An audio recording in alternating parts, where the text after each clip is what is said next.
Bring us your poetry from inspiration sought. Come join us with your images, your verses, words, and thought. From here we'll share your balladry with those who do not know it. This platform's here for you to show the world that you're the poet. Welcome to episode 36 of You're the Poet, the poetry podcast featuring you. I'm host Matt Burgio, and I'm here with co-host Phil Burgio. Phil, welcome. Happy to be here. Here at You're the Poet, our purpose is to share our love of poetry with the world and invite you to do the same. I want to start by saying thank you to all of our listeners who have made You're the Poet possible. We hope you enjoy the podcast and the poetry that is shared here. Our featured guest for this episode of You're the Poet is Robert Nolan Clark, who's joining us from the Philippines. Robert, welcome. Thank you very much, Matt. Phil, really nice to meet you, man. Yeah, same here. We're glad you could join us, and we look forward to your contribution to the episode. To start things off, I'm going to turn it over to Phil to share a classic poem for the episode. Phil? Yeah, this poem was from one of my favorite poets, Robert Frost. It's called A Road Not Taken. It's a very familiar poem if you're into poetry. He wrote this kind of as a joke for a friend who they would take walks together down paths and which path to take, and the friend was always undecided. And so this poem is kind of a teasing poem for him when his friend finally made a decision to join the army during World War I. Unfortunately, he was killed in battle. So it was kind of like a bittersweet poem for Robert Frost. I've mentioned to Matt that one of the reasons I like You're the Poet is I would rather hear a poem spoken rather than read, especially by the author or Richard Burton. We as poets are fortunate to be able to hear poems read by the poets themselves. YouTube is great for this. I'm pleased to have found this poem read by Robert Frost. Robert, you're the poet. Show us what you've got. Two roads diverged in a yellow wood, and sorry I could not travel both and be one traveler. Long I stood and looked down one as far as I could to where it bent in the undergrowth, then took the other as just as fair, and having perhaps the better claim because it was grassy and wanted wear. Though as for that, the passing there had worn them really about the same, and both that morning equally lay in leaves no step had trodden black. Oh, I kept the first for another day, yet knowing how way leads on to way, I doubted if I should ever come back. I shall be telling this with a sigh somewhere ages and ages hence. Two roads diverged in a wood, and I took the one less traveled by, and that has made all the difference. Beautiful. Just beautiful. Thank you very much. That's one of my favorites. Yeah, I think it's a lot of people's favorites. I mean, anyone that loves Robert Frost, or like he said, poetry in general, I think a lot of people are familiar with that, and it's definitely blown up and become a huge, popular poem for people making decisions and, making choices in life, which we all do. Don't be afraid of making the choice that is not obvious. Right. Took the road less traveled by, and that made all the difference. Especially for people that success is personal happiness and not the happiness that others seek. That was poetic. Yeah. Okay, from here, I'm going to move to my poem for the episode. This one's a recent poem I wrote just on a spring day. I was feeling the need to write. I feel like, I've been doing this podcast to get me writing poetry. And I think I've helped a lot of other people write poetry, especially Phil. But I haven't written a whole lot of new poetry since starting the podcast, a little bit here and there. And so one day I just had this need to write, and I wanted to write something. And so this was the outcome. The need to write. I felt the need to write today, so sat down with my scribe, as the sun was nearly setting, with the hope to catch a vibe. The snow was nearly melted, and the breeze has no ill chill. My skin soaks up the warming rays, though winter tarries still. I'll take respite if for a day, enjoying thoughts of spring, and the rush of cabin fever that the cold snap tends to bring. I'm ready for more grilling and more walks out at the park, some boating and some archery, and bonfires when it's dark. There are really even basic things when nicer weather's here, like sitting out to read or write, or just enjoy a beer. For now I'll take what warmth I can, both in the day and night, and use this inspiration to appease my need to write. Matthew Burgio. Matthew, I really like that, because people often say, why do you do this, right? And here you're saying it in the moment.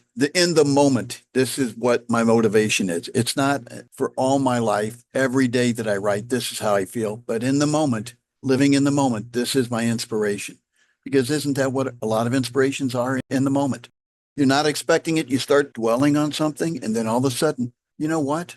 And don't you find that motivation, it starts coming and it builds, and all of a sudden you go, I've got to write this down right now.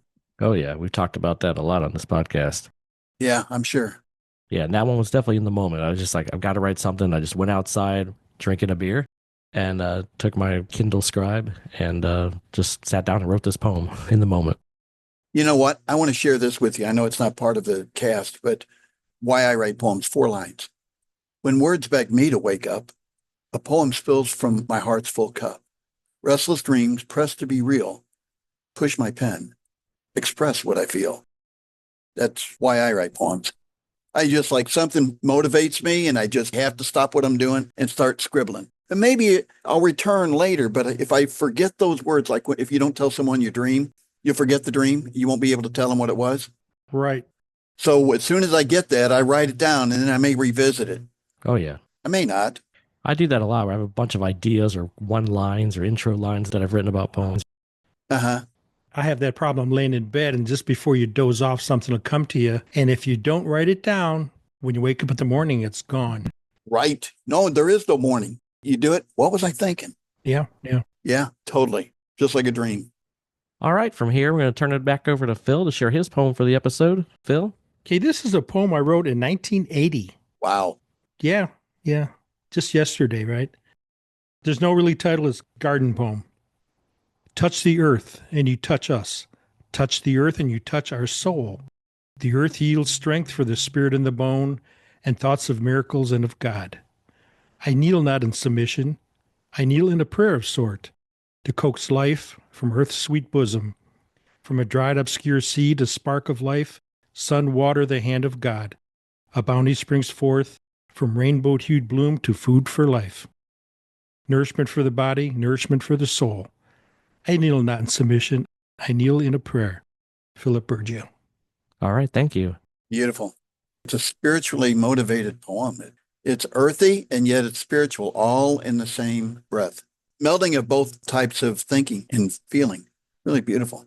Yeah, I've always loved your outdoor and gardening poems and things like that you've written through the years. Thank you. Even though this one was written when I was maybe 2 or 3. Yeah. That's when we had big garden. Oh, yeah. We had big gardens back then. I do remember that growing up, having the huge gardens out Now here. my garden is herbs and a couple of tomato plants. When I was growing up in the 60s, we lived in Waterloo, Iowa. My father had a job there. It was his first job as a dental technician. And we were poor, really poor. We just had a neighborhood house, but we had a pretty big backyard and we grew a lot of food for us, just for our family, not to sell or anything, just for our family. Right. So that reminds me of how much the earth gives us if we just ask for it. We would have every year a harvest meal, and everything we had at the dinner, we grew. That's from beef to eggs to fruit to vegetables. We had some pretty good spreads, just what we raised here. Nice. Very nice. All right, from here, we're going to turn it over to our guest portion of the episode. Robert, you're the poet. Show us what you've got. Okay. Well, I think first I'd like to share a poem called The Reunion. I can't remember the guy's name, but he is actually the guy who started the Weather Channel. That guy. He graduated with my mom in high school in Carbondale, Illinois, Southern Illinois. And I met him and I wrote this poem for my mother because reunions are the same for everybody. Everyone has the same goals and the same fears and everything. And I wrote this as a generic description about how people feel going into a reunion. This is the reunion. We came from separate places, too soon to go our separate ways. But tonight, for all too short a time, we'll remember those good old days, remembering things that never were and things that were left undone, telling tales of what happened since to explain what we've become. Recalling joy, tragedy, laughter, and tears, how things have changed over the years. But most of all, we smile again with warm embrace, my enduring friend. So let us seize this brief moment and say all the words we need to say. Apology, memory, delight, and regrets. Life promises no sunrises, only sunsets. Robert Nolan Clark.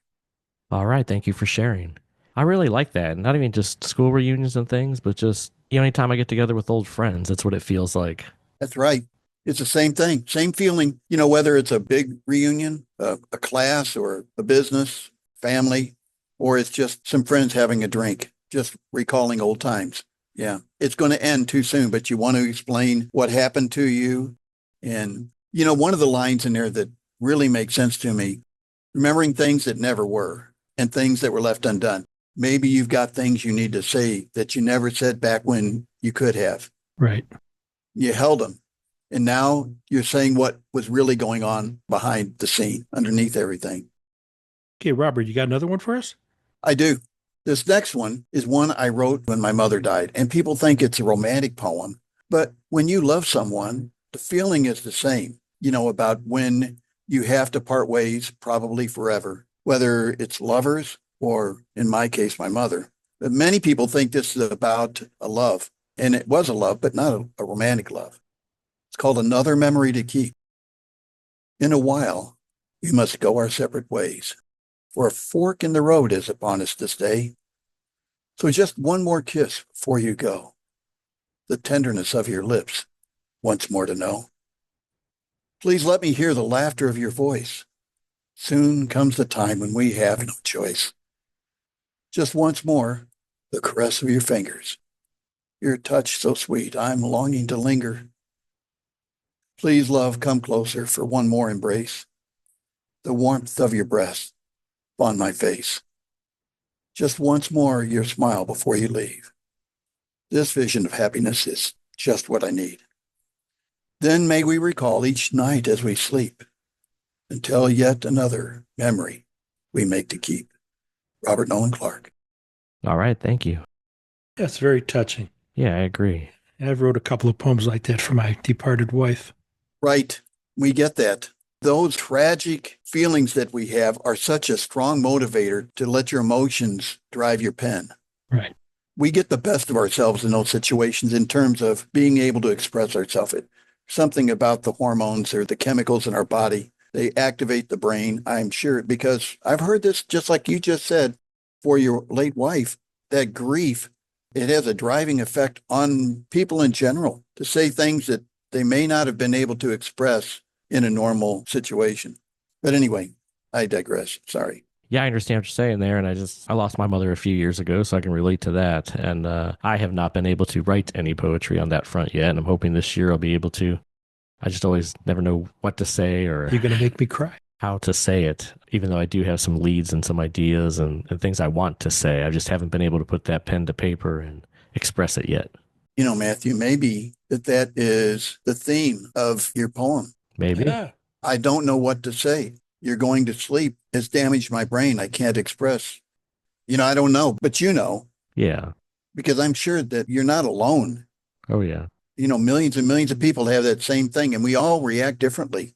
So you could be the voice for all those that are the same. They can't express their grief, their sadness, their loneliness, their fear, Yeah. all those things. Because how do you express something so private? It's really hard. Yeah, I think you're onto something there. No, you are onto something there. Yeah. Before we get to this last poem of yours, tell us a little bit about your poetic adventure. What got you into writing poetry or, anything else you got? You have anything going on? Any books you want to promote? Anything you have going on in the poetry world? When you post these poems on the social pages on the internet, so many people say, oh, I really love your work. You ever thought about writing a book? I could help you for a fee. Yeah, right. And, that's great, but I'm poor. I'm a retired man. I'm a poor man, but I'm rich in every way except monetarily. My father would say that. He's rich. He just doesn't have any money. Right. That's right. Yeah. And that's the best kind of rich. And that's okay with me. I'm sharing with anybody that wants to read. But at any rate, how I got into poetry was through the love of my father. He was not an orphan, but he was certainly alone from a very, very young age. And his escape was reading poetry. He just loved all kinds of poetry, and he passed it on to me. He used to stay up at night when he was working his way through school with 3 kids. He went back and got his GED and then went to college and worked as an orderly at a hospital while he was going to college with 3 kids. We lived in a housing project. And at night, this is how much Dad loved writing, especially poetry. I'd hear him in the kids' playroom, which was a spare bedroom in the housing project. And he would be in there, typing away all night long.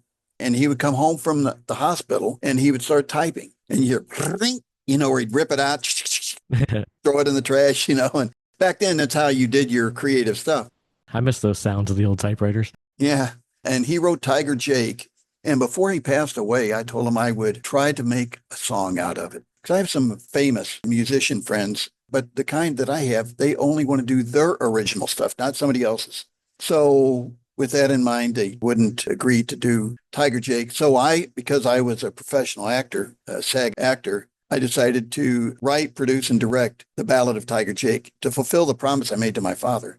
But in 1963, he wrote Tiger Jake, which was like Ring of Fire, Big John, John Henry, all of those ballads from that time period. And he did Tiger Jake like that. And he used to read poetry books to me when I was 1 and 20 by A.E. Housman. He loved that one, which wound up being a self-fulfilling prophecy for me. But he just inculcated the love of the written word to me, not just poetry, but I love to read all kinds of things. And that's how I got into it. And it's really an addiction now. I have to write. I write, well, not as much now that I'm getting old and health issues and all that, but I used to write daily, maybe 2 or 3 poems. Maybe 1 out of 10 are actually good. Yeah. That I'm proud of. Right. I know what you mean. Some of them are cute or whimsical or whatever, but they don't grab you. I'm honest with myself. If it's something I'm proud of, like the ones I read to you, I'm proud of those. But there's many, many others that are just not successful. Oh, yeah. If a baseball player swings a ball bad, if he gets 1 out of 3, he's really an incredible batter.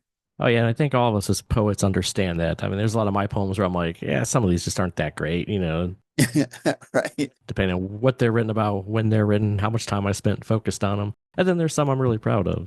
Right. Well, I'll tell you what, while we're talking about your dad and the inspiration, would you like to read the Ballad of Tiger Jake for us? Okay.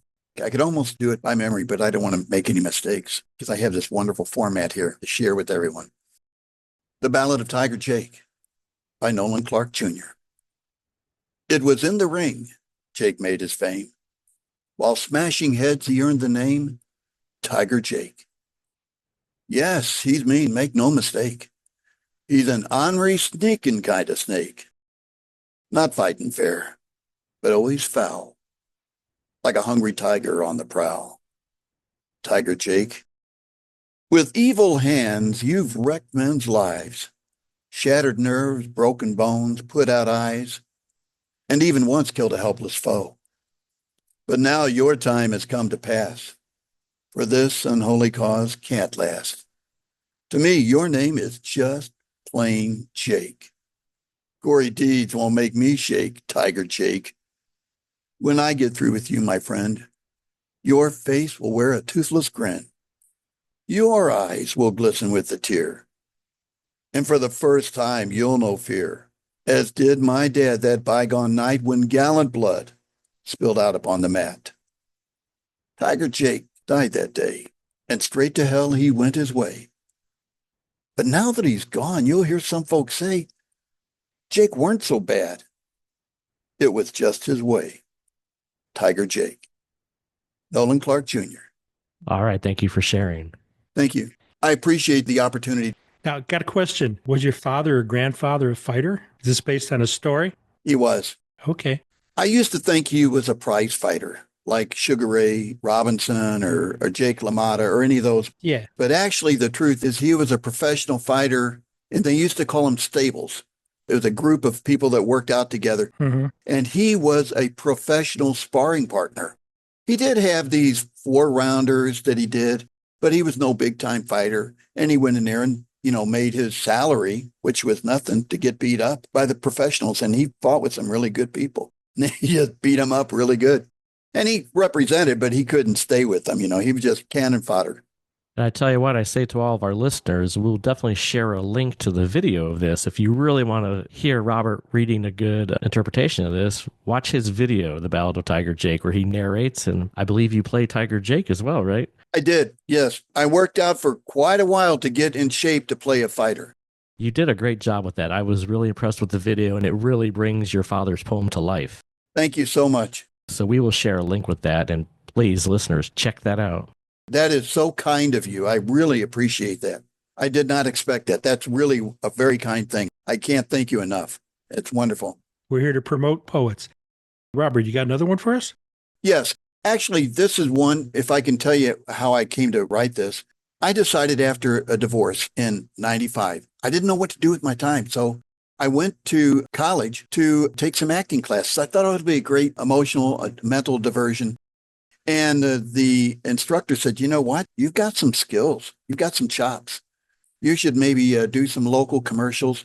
So I did some stage stuff and I started getting some parts in some local commercials. And one thing led to another. And all of a sudden I'm doing some films with small bit parts. And then I got picked up by Talent Plus. It was the casting agency in St. Louis, Missouri. Well, I'm getting a lot of grief from my friends. Oh, you're an actor. What's up with this? You're old. Why are you doing this? And even my family. So, I've kept apologizing for myself for wanting to do this crazy thing late in life, in my middle ages, right? So this is what I came up with. It's called The Dream Seeker. Think not too much or little of me as before you I now stand. I'm not so pretty, gifted, or bright, just a common stock of man. For I am a dream seeker, and lofty goals I strive to attain. Yes, I am the wish maker. With impassioned struggle, make my gains. Thus I become a prayer sayer. May Jah grant strength to succeed, to grapple with the impossible, and to fear dare not give heed. So judge me not too self-absorbed, trying to be better than I am. I come from a distant yet familiar place, traveling to the promised land. Robert Nolan Clark. All right. Thank you for sharing. I like that. I like the whole concept of being the dream seeker. And it's kind of that whole theme of taking that path less traveled, as we talked about earlier with the Robert Frost poem. You're a poet. This is exactly how you feel. I mean, maybe not exactly, but all of us that do these things that are not on the main way of thinking, you get, I've dealt with that a lot. Yeah, I'm sure. Not just in the poetry world, but and not from my family and friends, but I majored in music. My background is in music education, and it always baffled me how many people would talk about how their parents or their friends would think like any of the arts were not real professions. Like, what do you mean you're going into art or to music or to dance? That those weren't real professions. Right. I was blessed to not really have to deal with that with my family and friends, but I had a lot of friends in college who did, that their parents didn't give credence to them majoring in any of the fine arts. Right. Remember the movie Dead Poets Society, where the one guy wants to be an actor and his father is really against it? Yeah. Right. You're right. Exactly. And anybody that has that alternate way of thinking, well, how are you going to make money doing that? That's just a foolish thing that you're doing. Right. Well, maybe for you, I understand it's foolish for you, but it's not foolish for me. Amen. Yeah. All right. Well, before we wrap things up, is there anything else you wanted to say about poetry or anything? Or yeah, everyone has, among us poets, well, what is poetry? And sometimes you get things you're like, listen, I get it that people want to write about how rotten this politician is or that politician. And I guess poetry can be editorial, but I'm more of a romanticist. I like poetry that's about the higher things, or even commentary on a higher level, not so-and-so did this with the government or that with the government. I get it. I understand your frustration, but can we allow poetry to be an escape? Even if it's a criticism, can you do it in such a way as it doesn't feel like cleaning up your puke? I don't know. It just feels... I have to agree. You know what I'm talking about, right? Oh, definitely. Oh, yeah. I have to, that you read some of this like, dude, that's a little too political, or, Right. And I get people say, hey, poetry can be anything. Oh, yeah. Yeah, okay, it can. But I don't have to read it, enjoy it. Right. I don't have to enjoy it. right. I think that's where the struggle is for people, or the difference. I mean, yeah, I agree. I'm not big into people getting too political and crazy, but I also see the value in that for poetry. And I tell you what, one of the things I love about this podcast of You're the Poet is you really learn that everybody's got their own voice and their own way of talking and thinking about things. And It doesn't always agree with me or mine, but I like hearing the diversity. Hey, So. you were asking how we got started with this? Yeah. Yeah, I'll let Matt explain. Well, there's a couple different facets. I think in a way I was trying to think of how to get my poetry out there. And, we always go back and forth about the book concept. And I was like, I had done some podcast work with my master's in music. I did an initial podcast called Music and Casts for anybody interested in music education topics. And so I thought, maybe I would do a poetry podcast. And then I was like, well, I don't want me just sitting around reading my poetry. Nobody wants to listen to that. And so I came up with this idea that I'd have a guest and I would have an outlet for people to share their poetry. Because I'm a very amateur poet. I'm not out here being published and renowned. And I just love poetry and wanted to share it. And so I thought this would be a platform that was great for inviting others to do that. A solo adventure that I didn't want solo. If you listen to our anniversary special, I have a poem kind of written on this concept. And so I thought I was going to be the first guest. And he goes, my co-host. I go, what? Yeah, Phil was nice to come on as my first guest in my trial run for the pilot, and I introduced him as the co-host, and the rest is history, as they say. He's like, what? Basically, yeah. And then it was kind of a struggle at first finding guests, like you mentioned, like everyone's always trying to sell you a book deal or trying to get you to, I can help you write that song and put that poem to a song or help you publish this book. Mm-hmm. And so I think a lot of people, still are nervous. Like if I approach them to say, hey, we've got this podcast, I like that poem, I think you'd be a great guest for the podcast. I think some people are still nervous to come on, but it took off. What's the gimmick is what they're thinking. What's the gimmick? Right. Right. And our gimmick is just, like our mission statement. Our purpose is to share our love of poetry with the world and invite you to do the same. Right. And that's a big deal. That's a big deal. Whenever I realized what you were doing, I was like, this is awesome. Yeah. Awesome. People aren't doing this here. You actually have forged a new path in this area. There just aren't. I don't know, you probably know better than I, but there's just not much of that. Well, I know there's a plethora of poetry podcasts, but a lot of them are talking about poetry and just analyzing poems. And we didn't want to do so much the analyzing poems. We just wanted to do more of the share poetry, talk about people's poetic journeys, and to allow our guests a space to talk about what they've got going on, both inside and out. Brothers, one of the things that you mentioned was about politics, and I know you're about 40, something like that. I'm 75. No way. Yeah. I'm Matt's dad. Phil is 75. I'm 46. Okay. All right. But yeah. Phil, I had no idea. I would not have guessed that at all. But I'm 69. And I'll be 69 in one more day. Happy birthday. I don't recognize birthdays. But I did want to say that back in the 60s, there were no songs that weren't political. And, a song is just a poem to music. Right. And so, everything was politics. There was protest music.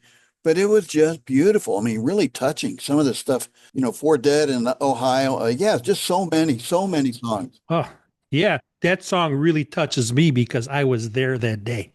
Oh, really? Wow. Yeah. Bob Dylan's one of my favorite poets. Yeah, well, and that's all he was about. He was like a poet laureate at the time. Yeah. And Paul Simon. Yeah. Is a great poet, Yeah, for sure. Oh, yeah. Yeah, and when you look at some of those folk singers, just beautiful poets, any way you want to look at it. I'm trying to think of the one that did You've Got a Friend. James Taylor? James Taylor, yeah. James Taylor, yeah. Yeah, but anyway, all of those guys are 60s guys, and they went on to hit it and make it for decades after that, like Neil Diamond. Some good stuff back there. Yeah. Like the people now, I have no idea. You watch the Grammys, I have no idea who those people are. Or why they're considered good. When you look at some of their work, you're like, what? Ooh. Well, all that music, all the popular music is all processed now. It's like teams of people that get together, write the music. And you don't have those like not that they're not out there, but in the mainstream, you don't have as many those individual singer-songwriters that are writing their own pieces and performing their own work. One of my things about that, okay, like when did you talk about your woman as sunshine on a cloudy day? When it turned into like you're talking disparaging about her. When did that switch? Oh, yeah, totally with you on that. What is that about? How can that be something you really look forward to listening to? Hey, we're losing class in this world. Yes, sir. All right, and as we wrap things up, I want to let our listeners know we are grateful that you've taken the time to tune in. We hope you're enjoying the poetry shared here, and if you haven't already, please subscribe to the podcast and share it with others. If you would like to support You're the Poet and what we are doing here, we have set up a Patreon site at buymeacoffee.com/you'rethepoet. Thank you for your support as we continue to grow. If you've written any poetry and you want to share it here, whether you just have an interest in poetry, consider yourself an amateur poet, or are a professional poet with published works, contact us to be a guest on a future episode. Please check out our website and various social media outlets to keep up to date with You're the Poet. You can find us on Facebook, Instagram, YouTube, and our website, you'rethepoet.com. Until next time, Phil, thanks for joining us. Anytime. Robert, thank you for being our guest. Matthew, Phil, thank you so much for having me. It's been a joy, a real privilege. I appreciate your time and I appreciate what you're doing. Stay in touch, man. I'd love to. Thank you. Thank you, guys. Goodbye.